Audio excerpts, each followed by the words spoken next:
মুছে ফেলেছে। সে চায় না কোনো বাবা মা তার সন্তানকে হারিয়ে ফেলুক। তাহমিদ মনে মনে বলে, আমাকে শতাব্দীর কাছ থেকে দূরে রাখতে হবে। ওর এই বাসায় ঘন ঘন আসা বন্ধ করতে হবে।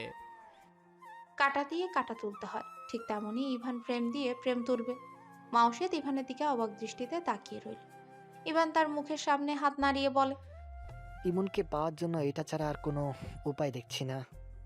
মাউসিয়াত কিছুক্ষণ ভেবে বলে, এখন তুমি বলতে চাইছো আমরা একসাথে কম্পিউটার ক্লাসে ভর্তি হব আর সেখানে ইমনকে দেখিয়ে দেখিয়ে প্রেম করব?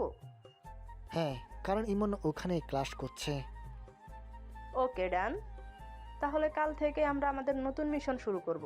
মিশন ইমনকে ফিরে পাওয়া। মাউসিয়াত কথাটা বলেই হাসতে লাগলো। ইভানও তার সাথে হাসছে। আর তাদের একসাথে দেখে ইমন ক্ষুব্ধ দৃষ্টিতে তাকিয়ে আছে। ইভান পাশ ফিরে ইমনকে দেখে মাউসিয়াতের হাত ধরে। মাউসিয়াত চমকে উঠল। ইভান বলল, প্রেম দিয়ে প্রেম তোলার মিশন এই মুহূর্তে শুরু করতে হবে, কারণ তোমার প্রিয় দূরে দাঁড়িয়ে আছে। মাউসিয়াত ওদিকে তাকাতে যাবে, তখনই ইভান তাকে নিজের দিকে ফিরিয়ে এনে বলে, বোকা নাকি তুমি? তুমি ওদিকে তাকাচ্ছ কেন? ইমন ভাববে আমরা ওকে নিয়ে কথা বলছি। চলো উল্টো দিকে হাঁটি। মাউসিয়াত মাথা নেড়ে শক্ত করে ইভানের হাত ধরল। ইভান বলল, এভাবে হাত চেপে ধরেছে কেন?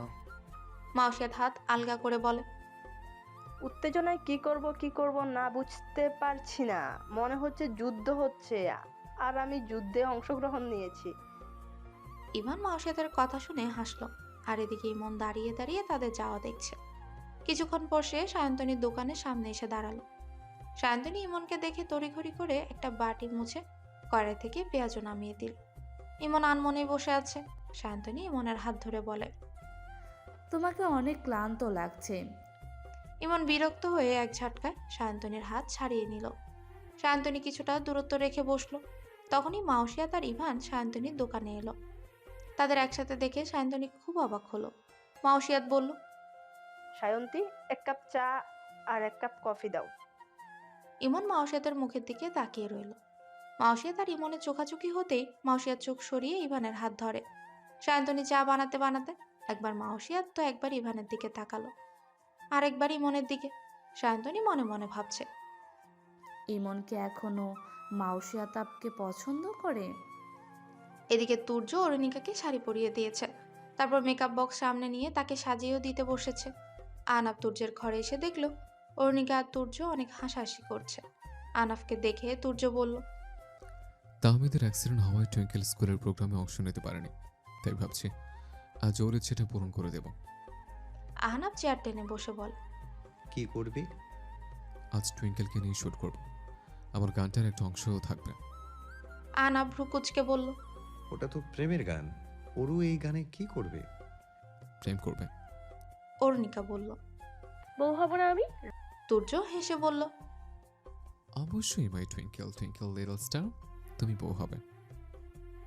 আহনাফ বলল, আমি বুঝতে পারছি না ওর ভিডিওটাতে কাজ কি।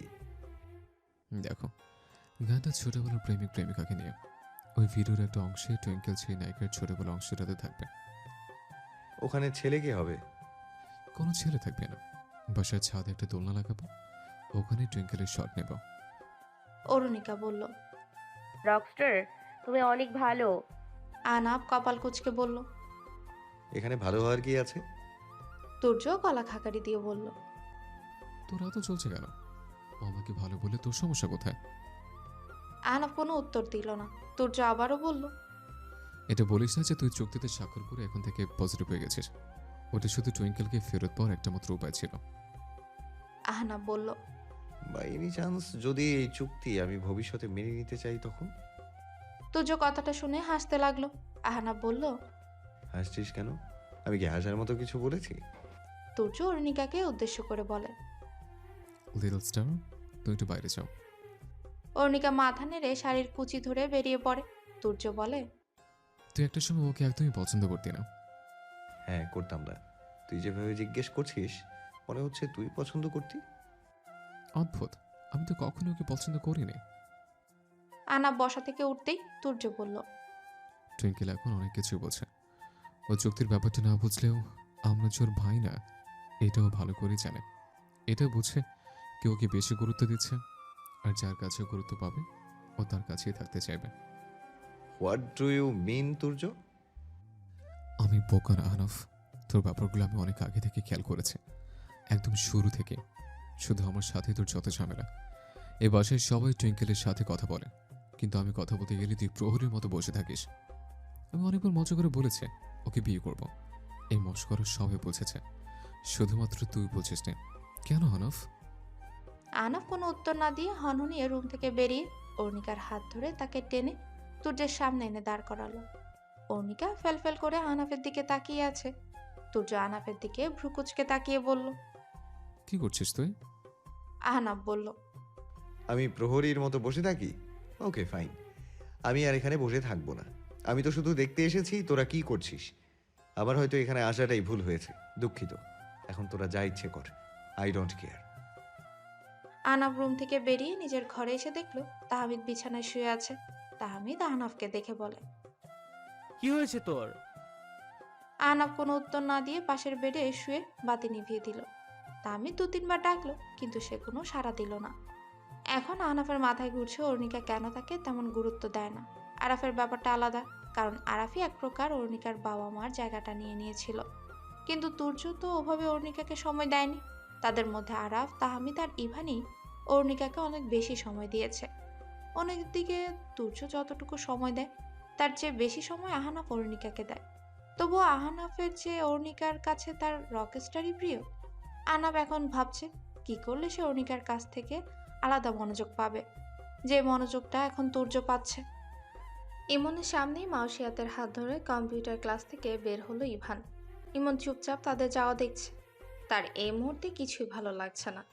সায়ন্তিনীর সাথে সম্পর্কে গিয়েও সে মাউসিয়াতকে ভুলতে পারছে না। ইমন কাজ শেষ করে কম্পিউটার ল্যাব থেকে বের হয়। বাইরে আসতেই দেখলো ইভান মাউসিয়াতের চুলগুলোতে আঙুল চালাচ্ছে। ইমন তাদের সামনে দিয়ে বেরোতে মাউসিয়াত ইমনকে দেখিয়ে দেখিয়ে ইমনের শার্ট ঠিক করে দিতে লাগলো। ইমন তাদের দিকে এক নজর তাকিয়ে চলে গেল। ইমন চলে যাওয়ার পর মাউসিয়াত বলল। ইভান, এগুলো কিন্তু বেশি বেশি হয়ে যাচ্ছে। কতদিন ধরে আমরা অভিনয় করছি, কিন্তু ইমন কিছুই বলছে না। ইভান বলল। আমি ইমনকে অনেক ভালো করে চিনি। ও এতটা ধৈর্যশীল ছেলে না। ও খুব শীঘ্রই আমাদের কাছে আসবে, তারপর আমাকে প্রশ্ন করবে, এরপর আবার তোমাকে ফেরত চাইবে, তারপর। মাউসিয়াত ইভানকে থামিয়ে দিয়ে বলল। যদি আসে তাহলে বুঝবো ও আমাকে এখনো ভালোবাসে। এরপর আমি ওকে সব জানিয়ে দিব, তখন সব ঠিক হয়ে যাবে। এদিকে ইমন সায়ন্তনীর দোকানে আসতেই সায়ন্তনী তার দিকে চা এগিয়ে দিল। ইমন সায়ন্তনীর দিকে কিছুক্ষণ তাকিয়ে তার হাত ধরে তাকে পাশে বসায়। সায়ন্তনী বলে। কি হয়েছে ইমন? আমার সাথে কম্পিউটার ক্লাসে জয়েন করবে? Computer class? কি করব কম্পিউটার শিখে? কলেজেই ভর্তি হতে পারছি না, কম্পিউটার ক্লাসের টাকা কিভাবে দেব? ইমন কিছুক্ষণ ভেবে বলল। আচ্ছা ঠিক আছে, তুমি ওখানে বসে চা বিক্রি করতে পারো, ওখানে অনেক ভিড় হয়, দেখবে তোমার ভালোই ব্যবসা হবে। তাই নাকি? আচ্ছা, যাব। সায়ন্তনী কথাটা বলেই মুগ্ধ দৃষ্টিতে ইমনের দিকে তাকিয়ে রয়। ইমনের চোখে মুখে অস্থিরতা। সায়ন্তনী সেই অস্থিরতা দেখে তার হাত ধরে বলে। ভালোবাসি ইমন। সায়ন্তনীর কথাটা শুনে ইমন চমকে উঠল। তারপর সায়ন্তনীর চোখের দিকে তাকালো। আরাফ তখনই দোকানে এলো। ইমন আর সায়ন্তনীকে কাছাকাছি দেখে গলা খাকারি দিল। শব্দ শুনে তারা দুজনেই দূরত্ব রেখে বসলো। সায়ন্তনী আরাফকে দেখে অস্থির কণ্ঠে বলল। আরাফ, আমি তোমার জন্য চা বানিয়ে দিচ্ছি, বসো। সায়ন্তনী চা বানিয়ে আরাফের হাতে দিল। আরাফ আর চোখে সায়ন্তনীর দিকে তাকালো। তার চোখে মুখে উজ্জ্বলতা ফুটে উঠেছে। প্রেমে পড়লে মানুষের চেহারার মধ্যে আলাদা মাধুর্যতা ফুটে ওঠে। এই কথাটার সত্যতা সায়ন্তনীকে দেখলে বোঝা যাবে। আরাফ সায়ন্তনীকে দেখে অনেক কিছুই বুঝতে পারে। তার চোখের গভীরতা, মিষ্টি হাসি আরাফকে ভাষা ছাড়াই অনেক কিছুই জানিয়ে দেয়। শুধু সেই আরাফকে বোঝে না, সায়ন্তনী হয়তো কখনোই মনোযোগ দিয়ে আরাফকে দেখেইনি। দেখলে হয়তো তার চোখের গভীরে জমে থাকা আক্ষেপগুলো দৃষ্টি এড়াতো না। কেটে গেল কয়েক সপ্তাহ। সায়ন্তনী এখন ইমনের কথায় কোচিং সেন্টারের সামনে চায়ের ফ্লাক্স নিয়ে বসে থাকে। ইমন সেখানে বসে সায়ন্তনীর সাথে সময় কাটায়। যদিও তার মূল উদ্দেশ্য এসব মাউসিয়াতকে দেখানো, ইমন কখনো পার্ক, কখনো খোলা রাস্তায় সায়ন্তনীর হাত ধরে নিজের গল্পে মেতে থাকে। কখনো সেই সায়ন্তনীর কাছে তার স্বপ্ন, তার ইচ্ছে, ভালো লাগা এসব নিয়ে প্রশ্ন করেনি। তবে সায়ন্তনী নিজ থেকে ইমন সম্পর্কে সব জেনে নিয়েছে।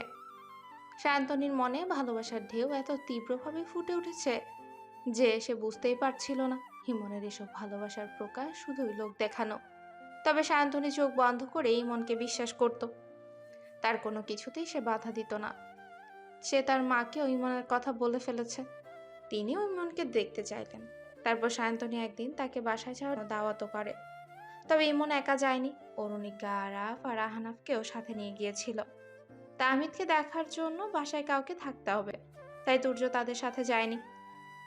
এদিকে ইভানও মাউসিয়াতকে নিয়ে আরাফের পিছু পিছু বিনা নিমন্ত্রণে সুসুর করে চলে এলো। সায়ন্তনীদের বাসাটা অনেক ভেতরে, কলোনির পর কলোনি, তারপর ময়লা রাস্তা পার করে তারা একটা বস্তি এলাকায় চলে এলো। আশেপাশে নর্দমার পানি উপচে হাঁটার রাস্তায় চলে এসেছে। সেখানে পাশেই মানুষ বসে আছে। সায়ন্তনীর মনে মনে খারাপ লাগছিল, কারণ সে এমন একটা পরিবেশে শুধু ইমনকে আনলে স্বাচ্ছন্দ্য বোধ করত। এখন বাকিরাও এসেছে, তাই সে ইতস্তত বোধ করছিল। এদিকে ইমন, আরাফ, ইভান আর আহনাফের এই রাস্তায় চলতে তেমন অসুবিধা হচ্ছে না, কারণ এর চেয়েও জটিল পথ তারা আগেও পার করেছে। কিন্তু মাওসিয়া তার অরুণিকার জন্য এই রাস্তাটা মোটেও সুবিধার ছিল না। বস্তিতে ঢুকতে একটা কুকুর দেখে অরুণিকা লাফাতে লাগলো। সে আরাফের শার্ট খামচে ধরে বলে, আমি বাসায় চলে যাব, দেখো সামনে ভয়ঙ্কর একটা কুকুর। আরাফ অরুণিকাকে কোলে নিয়ে নেয়। মাওসিয়া তা দেখে বল, ইস, অরুণিকার মতো ছোট হলে আজ আমাকেও কেউ কোলে নিত। ইভান ভ্রু কুচকে মাওসিয়াতের দিকে তাকালো। ইমন মাওসিয়াতের দিকে এক নজর তাকিয়ে মাথা নিচু করে হাঁটতে লাগলো। তারা সায়ন্তনীদের বাসায় আসতে সায়ন্তনীর মাতাদের উঠানে বসার জন্য চাটাই বিছিয়ে দিলাম। আহনা পা ভাঁজ করে চাটাইয়ের উপর বসে পড়ে। অরুণিকা সবার দিকে একবার একবার তাকিয়ে আহনাফের কোলে বসে পড়ে। আহনাফ ভ্রু কুচকে বলল, এত জায়গা থাকতে কোলে বসছো কেন? অরুণিকা চাটাইয়ের এক পাশ দেখিয়ে বলে। আমি এটাতে বসবো না। সায়ন্তনী বিষয়টা বুঝতে পেরে বলল, অরুণিকা, এটা গরম ভাব লেগে একটু পুড়ে গেছে, ময়লা নেই। তোমরা আসবে তাই আমি সকালেই চাটাইটা ধুয়ে রোদে দিয়েছি। আরাফ অরুণিকাকে টেনে আহনাফের কোল থেকে উঠিয়ে তার পাশে বসালো। তারপর বলল, সব জায়গায় নিজেকে মানিয়ে নিতে হয়। তুমিও তাহমিদের কাছ থেকে বাছাবাছি করার মতো বাজে স্বভাবটি পেয়েছো। অরুণিকা আরাফের কথায় মন খারাপ করে নিচের দিকে তাকিয়ে রইল। আহনাফ তার মাথায় হাত বুলিয়ে দিয়ে বলল, এখানে আমাদের মতো চুপচাপ বসে থাকবে। আমরা যা করব তাই করবে। তারপর তোমাকে একটা সারপ্রাইজ দেব। অরুণিকা আনন্দিত কণ্ঠে বলল। কি সারপ্রাইজ? পরে বলবো। অরুণিকা আহনাফের কথা অক্ষরে অক্ষরে পালন করছে। প্রথমে সে আহনাফের মতো পা গুটিয়ে বসলো। আহনাফের অভ্যেস খাওয়ার ফাঁকে ফাঁকে কাঁচামরিচ খাওয়া। অরুণিকাও তাকে অনুসরণ করতে গিয়ে কট করে মরিচে কামড় বসিয়ে দিল। সেকেন্ড খানিক পর অরুণিকা ঝালঝাল করে লাফিয়ে উঠল। সায়ন্তনী ঠান্ডা লাচ্ছি নিয়ে এলো। তা খেয়ে অরুণিকা ঝাল কমলো, তবে এতক্ষণে তার নাকের পানি চোখের পানি এক হয়ে গেছে। আর তার এই অবস্থা দেখে সবার খাওয়া বন্ধ। অরুণিকা শান্ত হয়ে বসার পর ইভান বলল, তুমি মরিচটা খেতে গেলে কেন? অরুণিকা অভিমানী দৃষ্টিতে আহনাফের দিকে তাকিয়ে থাকে, একটা চিমটি দেয়। আহনাফ হা করে অরুণিকার কাণ্ড দেখছে। আরাফ বলল, তুমি আহনাবকে চিমটি দিলে কেন? অরুণিকা বলল, ও বলেছে চুপচাপ বসে থাকতে আর সবাই যা করে তাই করতে, তারপর আমাকে সারপ্রাইজ দেবে। তারপর সে আহনাফের দিকে তাকিয়ে বলল, এটাই তোমার সারপ্রাইজ ছিল তাই না? আর কথা বলবো না তোমার সাথে। আহনাফ দাঁতে দাঁত চেপে বলল, তুমি যদি সহজ কথা বাঁকা ভাবে বুঝো, ওটাতে আমার দোষ কোথায়? আমি তোমাকে মরিচ গিলতে বলিনি, বলেছি আমাদের মতো চুপচাপ বসে থাকতে। আমি তো সবজিও নিয়েছিলাম, ওটা তো খাচ্ছিলে না। আমি এই সবজি খাই না, তুমি জানো না? মরিচ তো খুব খাও তাই না? অরুণিকা মুখ বাঁকিয়ে বলে। আরি, সায়ন্তনী দুজনকে থামিয়ে দিয়ে বলে, হয়েছে, আর কত ঝগড়া করবে তোমরা? এবার তো শান্ত হও। আজ পুরো সময়টা ইভান আর মাওসিয়াত নিজেদের নিয়ে ব্যস্ত ছিল, আর এসব ইমনের একদমই সহ্য হচ্ছিল না। হঠাৎ তার ধৈর্যের বাঁধ ভেঙে গেল। সে হুট করে কথার মাঝখানে সায়ন্তনীর কাছাকাছি এসে তার অধরে চুমু দেয়। ঘটনার আকস্মিকতায় সবাই হতভম্ব। মাউসিয়াত বসা থেকে উঠে দাঁড়ালো। ইভান আর আহানা বিস্মিত। আরাফের চোখ দুটো স্থির হয়ে গেছে। অরুণিকা সবার দেখা দেখি তাদের দিকে হা করে তাকিয়ে রয়। আহানা অরুণিকার তাকানো দেখে তার সামনে এসে দাঁড়ালো। অরুণিকা আহনাফকে সরিয়ে দিয়ে বলল, তুমি সামনে কেন দাঁড়িয়েছো? এখানে এত জায়গা দেখছো না? অরুণিকার কণ্ঠ নীরবতা কাটিয়ে দিয়েছে। ইমন শব্দ শুনে সায়ন্তনীর কাছ থেকে দূরত্ব রেখে বসলো। এদিকে সায়ন্তনী লজ্জায় লাল হয়ে গেছে, আর মাউসিয়াতের মনটা একেবারেই ভেঙে গেছে। সে একা একাই সামনে হাঁটতে লাগলো। ইভান ইমনের হাত ধরে তাকে বসা থেকে দাঁড় করালো। রাগী কণ্ঠে বলল, মাথা ঠিক আছে তোর? ইমন ক্ষীণ কণ্ঠে বলল, তোমার মাথা ঠিক আছে? তোমার যেহেতু মাথা ঠিক নেই, আমার মাথাও ঠিক নেই। কি করলি এটা, তাও সবার সামনে? সায়ন্তনী মাথা নিচু করে একপাশে সরে দাঁড়ালো। ইভানের রাগ দেখে তার আরো বেশি লজ্জা লাগছিল। সে কারো চোখের দিকে তাকাতে পারছে না। লজ্জায় হয়তো সে এবার কেঁদেই দিবে। আহনাব বলল, আমি অরুকে নিয়ে বাসায় চলে যাচ্ছি, তোরা তোদের সমস্যাগুলো সমাধান করে ফেল। আহনাব এই কথা বলে অরুণিকাকে নিয়ে চলে গেল। যাওয়ার পথে মাউসিয়াতকেও একপাশে দাঁড়িয়ে থাকতে দেখে বলল, সব তোমার জেদের জন্য হয়েছে। শুধুই যদি সবটা বুঝতে তাহলে এত কিছু হতো না। মাউসিয়াত কাঁদতে কাঁদতেই বলল, অন্তত তোমার বন্ধুর রুচি সম্পর্কে এখন জানতে পারলাম। ইমনের মন মানসিকতা কত নোংরা তা আজ জেনেছি। ও লোক দেখানো সম্পর্কেও আজ দাগ লাগিয়ে দিয়েছে। এখনো ফিরে আসলেও আমি কখনো আজকের দিনটা ভুলতে পারবো না। আহনাফ কোনো উত্তর দিল না। সে অরুণিকাকে নিয়ে চলে গেল। এদিকে ইভান ইমনকে একপাশে টেনে এনে বলল, আমাদের সব অভিনয় ছিল, আমরা কোনো সম্পর্কে যাইনি। ভেবেছি তুই রাগ করে আমার কাছে আসবি, অন্তত ঝগড়া করার বাহানায় আমার সাথে কথা বলবি। তুই ভাবছিস আমি মাউসিয়াতকে ভালোবাসি, তোর জন্য ওর কাছ থেকে দূরত্ব রাখছি। এটা একদমই সত্য না। ও উল্টো তোকে ভালোবাসে, তোকে পাওয়ার জন্য, তোকে জ্বালানোর জন্য এত কিছু করলো। আমরা ভেবেছিলাম আগের মতো তুই ওর কাছে আসবি, ওকে ফেরত চাইবি। ইমন রাগী কণ্ঠে বলল। বারবার আমি কেন যাব? ও তো আসতে পারতো। আরাব বলল, ইমন, তুই ওকে সুযোগটাই তো দিলি না। ও তোকে বলার আগেই তুই সায়ন্তীর সাথে সম্পর্কে চলে গিয়েছিলি। ইমন কথাটা শুনে আরাফকে জিজ্ঞেস করলো, আমি কাউকে বিশ্বাস করি না, একমাত্র তোকেই করি। তুই বল, মাউসিয়াত কি এখন আমাকে সত্যি ভালোবাসে? আরাব মাথা নেড়ে বলল। হ্যাঁ। ইমন আর কোনো দিকে না তাকিয়ে মাউসিয়াতের পিছু নিল। আরাফ ইমনের যাওয়ার দিকে তাকিয়ে পেছন ফিরে সায়ন্তনীর দিকে তাকালো। সায়ন্তনী আসামির মতো একপাশে জড়সড় হয়ে দাঁড়িয়ে আছে। আরাফের সায়ন্তনীর অসহায় মুখটা দেখেই কষ্ট লাগলো। সে মনে মনে ভাবছে, সায়ন্তী যদি জানতে পারে ইমন জেদের বসে এতদিন তাকে পুতুলের মতো ব্যবহার করছে, তাহলে হয়তো অনেক কষ্ট পাবে। সায়ন্তনীর চোখগুলো ভিজে গেল। সেই মনে যাওয়ার পানে তাকিয়ে আছে। মনে মনে ভাবছে, ওহ, এভাবে বিদায় না নিয়েই চলে গেল কেন? কি কথা হচ্ছিল তোদের মাঝে? দাঁড়াও মাউসিয়াত, প্লিজ আমার কথাটা তো শোনো। ইমন প্লিজ, আমাকে আর বিরক্ত করো না। আমি ভুল করে ফেলেছি, রাগের মাথায়। মাউসিয়াত ইমনকে থামিয়ে দিয়ে বলল, নাটক বন্ধ করো। তোমার কাছে মানুষের অনুভূতির কোনো মূল্য নেই। সায়ন্তী তোমাকে ভালোবাসে, তারপরও তুমি ওর সাথে অভিনয় করেছো। আমি শুরুতেই তোমাকে বারণ করেছিলাম, আর আজকে তুমি কি করলে? ইমন হাত জোর করে মাউসিয়াতকে বলল, সরি, আর এমন হবে না, প্লিজ। আমার সাথে এমন করো না।